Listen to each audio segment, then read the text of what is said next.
മറജൽ ബഹ്റൈനി യൽതഖിയാൻ, രണ്ട് കടലുകൾ കൂടിച്ചേരുന്നതിന് വേണ്ടി അവൻ അയച്ചു വിട്ടിരിക്കുന്നു.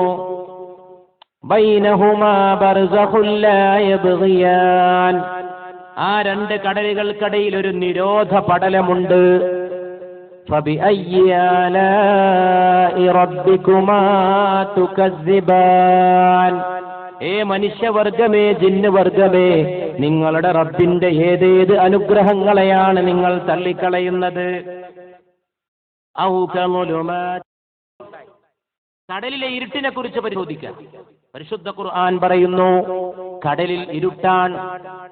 കടലിന്റെ അടിയിലേക്ക് പോയാൽ ഇരുട്ടാണെന്നാണ് ഖുർആൻ പറയുന്നത്. 1500 കൊല്ലങ്ങൾക്ക് മുമ്പ് വിശുദ്ധ ഖുർആൻ ഇത് പറയുമ്പോൾ സമുദ്രത്തെ പറ്റി ഒരു ഗവേഷണവും ലോകത്ത് നടന്നിട്ടില്ല. പരിശുദ്ധ റസൂൽ മുഹമ്മദ് മുസ്തഫ സല്ലല്ലാഹു അലൈഹി വസല്ലം കടപ്പുറത്ത് പോയി കടൽ കണ്ടതായിട്ടോ മറ്റോ ചരിത്രത്തിലൊട്ട് രേഖപ്പെട്ടിട്ടുമില്ല. അതുകൊണ്ട് കടലിലെ ഇരുട്ടിനെ കുറിച്ച് ഖുർആനിക പ്രമാണം മനസ്സിൽ വെച്ചുകൊണ്ട് കടലിനെ കുറിച്ച് എഴുതപ്പെട്ട ലോകപ്രസിദ്ധമായ ഒരു പുസ്തകത്തിലെ ഉദ്ധരണിയിലേക്ക് ഞാൻ എന്റെ പ്രിയപ്പെട്ട സഹോദരങ്ങളുടെ ശ്രദ്ധ ക്ഷണിക്കുകയാണ്. ഓഷ്യൻസ് എന്ന പുസ്തകം, ഇതിന്റെ ഗ്രന്ഥകർത്താക്കൾ ഡാനി എൽഡർ, ജോൺ പെർനെറ്റ, ഈ രണ്ടുപേർ സഹഗ്രന്ഥകാരന്മാരായി കൂടിച്ചേർന്നെഴുതിയ ലോക പ്രശസ്ത മാസ്റ്റർ പീസ് പുസ്തകം. കടലിനെ കുറിച്ച് ഇന്നോളം എഴുതപ്പെട്ട ഗ്രന്ഥങ്ങളിൽ ഏറ്റവും പ്രധാനപ്പെട്ട ഏറ്റവും പ്രശസ്തമായ ഗ്രന്ഥം. ആ ഗ്രന്ഥത്തിലെ ഒരു വാചകത്തിലേക്ക് ഞാൻ നിങ്ങളുടെ ശ്രദ്ധ ക്ഷണിക്കുന്നു. The darkness in deep seas and oceans is found around a depth of 200 meters and below. കടലിന്റെ 200 മീറ്ററും അതിന്റെ താഴെയുമാണ് കടലിന്റെ ഇരുട്ട്. കടലിന്റെ അടിയിൽ ഇരുട്ടാണെന്ന പരിശുദ്ധ ഖുർആന്റെ പ്രഖ്യാപനം, അതിന്റെ വിളംബരം, അത് മനസ്സിൽ വെച്ചുകൊണ്ട് കടലിനെ കുറിച്ച് നടത്തപ്പെട്ട ആധുനിക കാലഘട്ടത്തിലെ ഈ പ്രധാനപ്പെട്ട ഗവേഷണ ഫലത്തിലേക്ക് നമ്മുടെ ചിന്തയെ നയിച്ചു കൊണ്ടുപോകേണ്ടത് ആവശ്യമാണ്. At this depth there is almost no light. കടലിന്റെ ഈ ആഴത്തിലേക്ക് ചെന്നാൽ അവിടെ പ്രകാശമേ ഇല്ല, അവിടെ വെളിച്ചമേ ഇല്ല.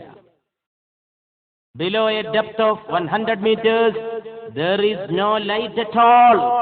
കടലിന്റെ 100 മീറ്റർ താഴേക്ക് ചെന്നാൽ there is no light at all. അവിടെ വെളിച്ചമേ ഇല്ല, അവിടെ കൂരിരുട്ടാണ്.